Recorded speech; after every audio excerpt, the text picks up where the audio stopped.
Le musée du cheddar, c'est en fait l'ancienne fromagerie Perron, qui a été construite en 1895, qui a été en opération jusqu'en 1967. À partir de 1967, on a construit une fromagerie plus moderne, juste à côté. Le premier fondateur, si on veut, le premier fromager fondateur de la famille Perron, c'est M. Adélard Perron. C'est lui qui a commencé, si on veut, la belle histoire là, de cette famille-là, qui perdure encore aujourd'hui, rendue à 5 générations de fromagers, sans faire une des plus vieilles familles fromagères au Québec, qui est encore active aujourd'hui.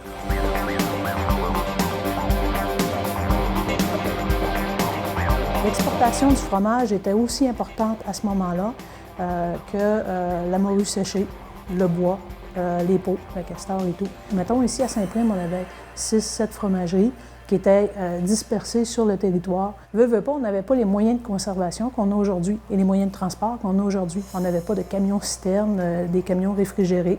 Alors tout se faisait avec des chevaux et tout se faisait dans des bidons et dans des canisses.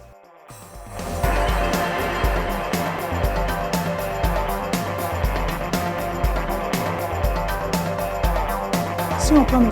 Georges Bouchard, qui nous a livré son lait pendant toute la semaine, c'était un cultivateur dans la moyenne, donc il nous a apporté à la fin de la semaine 960 livres de lait.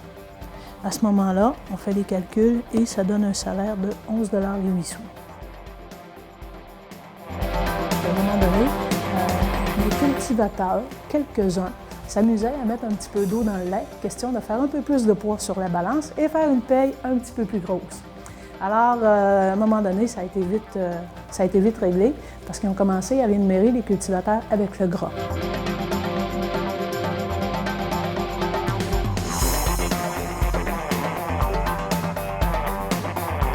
Alors, ce qu'on faisait, on prenait un échantillon juste ici et qui a un cylindre gradué à l'intérieur. On mettait du lait à l'intérieur. On mettait quelques gouttes d'acide sulfuré. On le mettait ici à l'intérieur. Par la suite, on tournait avec la manivelle. Qu'est-ce qui arrivait à ce moment-là? C'est que l'acide brûlait notre lait et le gras montait à l'intérieur du cylindre gradué.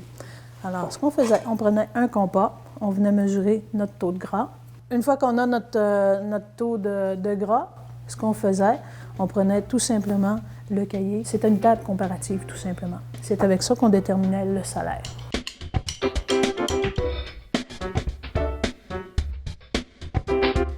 On est devant le bassin de fabrication. Alors, c'est ici que le fromager passait la majeure partie de sa journée et c'est ici que le gros du travail se fait également. Alors, quand le producteur laitier arrivait, son lait était déversé dans le bassin. Par la suite, le lait était chauffé. Ensuite de ça, on ensemençait, on mettait notre ferment lactique et afin de nous permettre de mélanger le lait avec le ferment lactique, on utilisait l'agitateur. Donc, c'est ce genre de râteau à grandes dents avec lequel on mélangeait notre lait. Par la suite, aussitôt qu'on est rendu à la bonne température et au bon degré, à ce moment-là, ce qu'on faisait, on ajoutait notre présure qui commençait à faire cailler notre fromage. La présure, c'est un enzyme qui a été récupéré dans le 4e estomac du veau. Quand on arrive au bon taux d'acidité encore, et on voit que le caillé est rendu à la perfection, comme on voit souvent, on faisait ce qu'on appelle le test de la boutonnière pour voir si on était au bon endroit. C'est tout simplement, tu incorporais tes doigts dans le lait, tu pesais dessus et ça devait faire une ligne. Et c'est encore ce test-là qui est fait aujourd'hui. Alors, quand on arrive au bon moment, on va passer à l'égouttage du caillé. Alors, ce qu'on faisait, à ce moment-là, les grains de caillé descendaient dans le fond et le petit lait restait sur le dessus. Et là, on faisait goûter notre petit lait qu'on récupérait pour remettre au cultivateur pour qu'il puisse nourrir les animaux.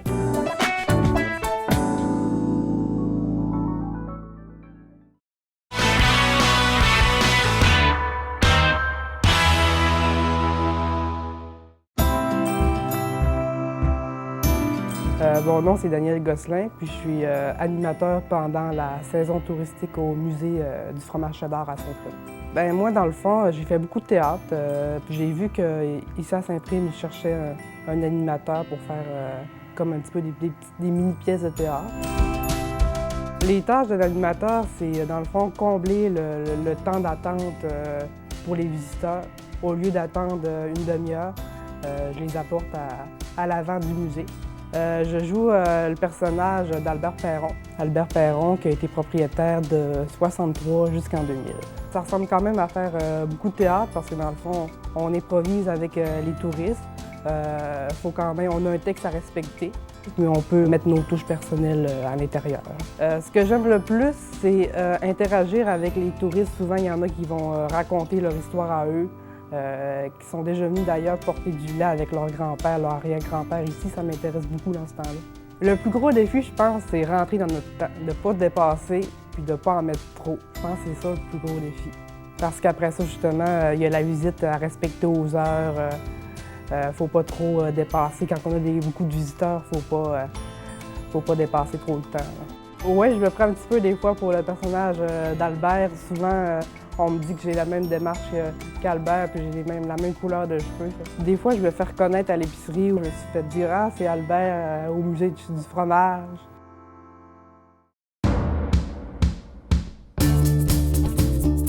On va prendre nos morceaux de cahier et on va les couper en blocs, environ de 30 cm. Et à ce moment-là, va s'amorcer le processus de cheddarisation. Ça consiste à retourner le fromage à toutes les demi-heures pendant environ 2h30. Alors le fromage, plus on le retourne, plus il va avoir tendance à s'étirer. Et à ce moment-là, l'étape de cheddarisation va se terminer quand on va être capable de prendre un morceau de fromage, puis ça va se faire un petit peu comme du blanc de poulet. Par la suite, ce qu'on doit faire, on doit saler notre fromage. Un, pour le goût, pour la conservation et pour freiner l'acidité. Et on ne veut pas se contenter de saler juste sur des blocs. À ce moment-là, qu'est-ce qu'on doit faire? On doit remettre le fromage en grains pour être sûr que le sel s'insère partout. Alors, ce qu'on devait faire également, parce qu'autrefois on ne mangeait pas de fromage en grains, il devait être remis en bloc. Alors, ce qu'on faisait, on prenait un moule à fromage, qu'on tapissait d'un coton au fromage. Par la suite, on reprenait notre grain et on l'insérait à l'intérieur. On foulait comme il faut. Et on prenait le moule et on venait l'insérer sur la presse. Quand on mange un fromage qui est très frais, en bloc, si on gratte un petit peu, ça part par morceaux, de grains si on veut.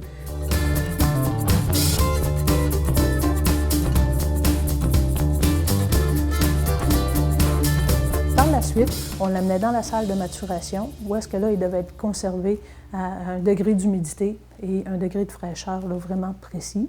On inscrivait également le numéro du bassin du fromager, parce que chaque fromagerie a son numéro. Alors, comme ici, Fromagerie Perron, c'était 1770 et c'est encore aujourd'hui 1770.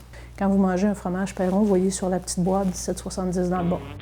Une fois que le fromage était dans la salle d'affinage, dans la salle de maturation, ce qu'on devait faire, évidemment, c'est un fromage qui est frais, qui pouvait avoir tendance à s'évaser. Et, comme on disait, pour pouvoir exporter, ça prend de la première qualité. Alors, ça nous prend une meule parfaite. Alors, on devait venir et retourner régulièrement notre meule de fromage. Alors, ce qu'on faisait, chaque meule pesait environ 90 livres, alors ce qui était très lourd. Alors, ce qu'on faisait, on ne pouvait pas se permettre de prendre la meule, elle ne pèse pas 90 livres. On ne pouvait pas se prendre, on ne pouvait pas utiliser la tablette pour pouvoir retourner la meule parce qu'on allait venir briser notre meule de fromage. Alors, tout simplement, on devait apporter la meule sur le bord de la tablette. Ensuite de ça, on l'embarquait sur l'épaule, tout simplement, et on devait la retourner par la suite sur notre épaule pour revenir la mettre sur la tablette, tout simplement. Et lorsque c'était en bas, c'était avec les genoux qu'on pouvait le faire. Alors, c'était un travail assez éreintant. Juste retourner les meules, c'était déjà très lourd. Ensuite de ça, l'étape de cheddarisation aussi qu'on a vu un petit peu plus tôt est très difficile sur le dos également parce que le fromage est très lourd. Hein? Fait que ça reste que c'est des bons blocs de fromage. Alors, beaucoup de problèmes de dos. Quand tout ça était fait, il y a un des cultivateurs qui passait. Généralement, il le faisait par rotation. Il prenait les meules, il les apportait, les boîtes à fromage, il les apportait au train. Par la suite, il était envoyé jusqu'à Montréal. Montréal, il était conservé dans des entrepôts. Ça pouvait aller jusqu'à une période peut-être de quasiment 1 an, qui était conservé là-bas. Par la suite, il était mis sur le bateau et il était transféré en Angleterre. Alors, le fromage qu'en Angleterre était mangé, c'était un fromage d'environ 2 ans de maturation.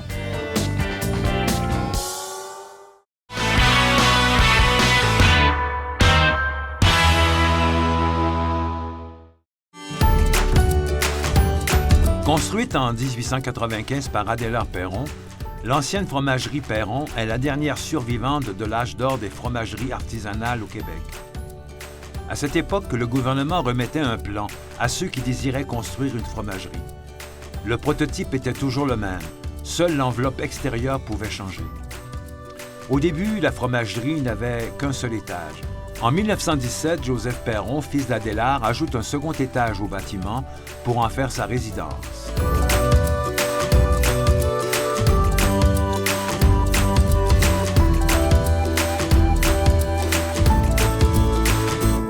En 1989, le bâtiment est classé monument historique par le gouvernement du Québec.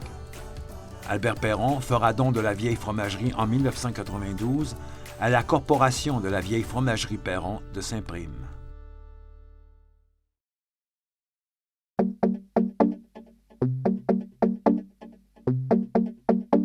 Stéphane Marchand, je suis directeur de production ici depuis une dizaine d'années.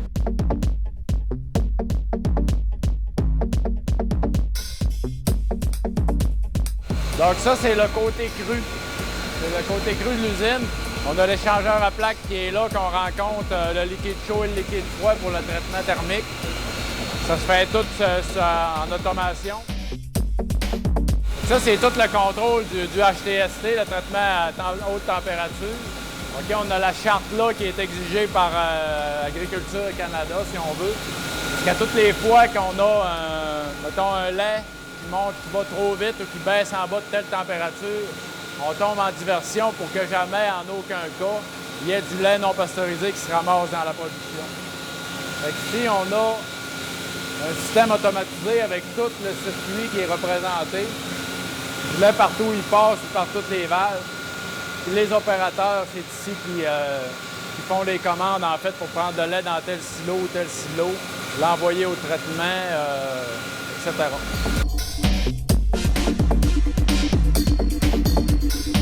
Ça, c'est un cailleur de 22 000 litres. Dans le cailleur, présentement, ce qu'on a fait, c'est qu'on est rendu à l'étape du sous-tirage. Et puis, à cette étape-là, l'acidification est bien amorcée.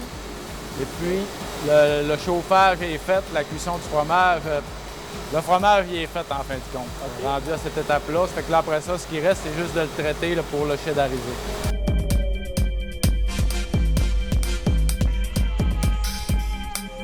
On commence le matin à 5 heures, puis on finit les tables. Mettons, le cailleur, on le remplit à 5 heures le matin, puis on remplit le dernier à 5 heures le soir. Ça veut dire que la salle ici est occupée de 5 heures le matin à 2 heures du matin à peu près. Parce que le dernier, du frais du jour le lendemain, il sort vers 11 h minuit.